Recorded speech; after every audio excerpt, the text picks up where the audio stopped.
नमस्कार दोस्तों, आज मैं आपके लिए बांसुरी पर सुने जाने वाली शीतला माता की कहानी लेकर आई हूँ। अगर आपको ये कहानी पसंद आए तो नीचे कमेंट बॉक्स में शीतला माता की जय अवश्य लिखें। तो आइए सुनते हैं शीतला माता की कथा। एक समय की बात है, किसी गांव में एक ब्राह्मण अपने परिवार के साथ रहता था। उसके परिवार में 2 बेटे और बहुएं थीं। दोनों बहुओं की शादी के बहुत समय बाद 2 पुत्र हुए थे। एक समय शीतला अष्टमी का त्योहार आया तो शीतला अष्टमी की रात को ब्राह्मणी और उसकी बहुओं ने मिलकर ठंडा भोजन तैयार किया।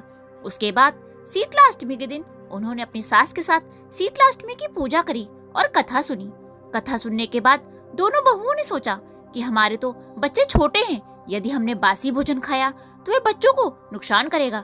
ऐसा सोचकर उन दोनों ने चुपचाप जानवर का भोजन बनाने के बहाने से चूल्हे में 2 बाटियां डाल दी और उनका चूरमा बनाकर खा लिया। इसके बाद दिन चढ़ने पर जब दोनों बहुएं अपने अपने बच्चों को उठाने गईं, तो उनके होश उड़ गए। उनके दोनों बच्चों की सांसें नहीं चल रही थी।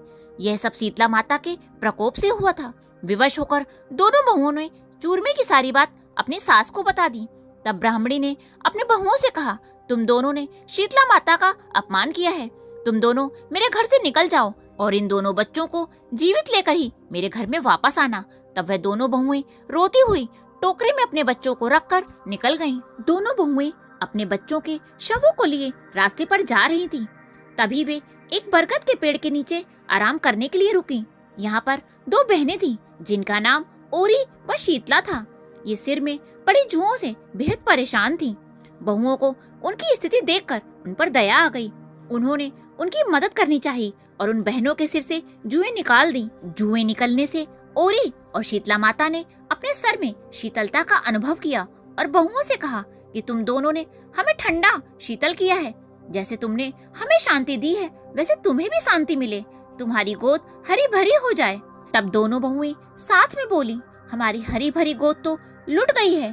पेट का दिया हुआ लेकर ही हम दोनों मारी मारी फिर रही हैं, परंतु शीतला माता के दर्शन नहीं हो रहे। तब शीतला माता बोली, तुम दोनों तो पापिनी हो। शीतला अष्टमी के दिन ठंडा भोजन करने के बदले तुमने गरम गरम खाना खाया था, तो प्रकोप तो तुम्हें भोगना ही था। यह सुनते ही दोनों बहुओं ने शीतला माता को पहचान लिया और वह माता के चरणों में गिर पड़ी और प्रार्थना करने लगी, हे माँ, हम अज्ञानी हैं और तुम्हारी महिमा नहीं जानते थे। अनजाने में हमने यह पाप किया है, हमें क्षमा करें माँ, ऐसा काम हम दोबारा कभी नहीं करेंगे। उनका पश्चाताप देखकर दोनों माताएं प्रसन्न हो गईं और शीतला माता ने उनके बच्चों को फिर से जीवित कर दिया। तब वह दोनों अपने बच्चों को लेकर अपने घर की ओर चल दी। दोनों बच्चों को जीवित देखकर पूरा परिवार बहुत प्रसन्न हुआ। दोनों बहुओं ने घर पहुंचकर शीतला माता की सारी बात अपने घर वालों को बता दी और बोली, अब हम गांव में ही शीतला माता का एक मंदिर बनवाएंगे। उन्होंने गांव में ही शीतला माता के मंदिर का निर्माण करवाया और गांव वालों की श्रद्धा शीतला माता की तरफ और अधिक बढ़ गई।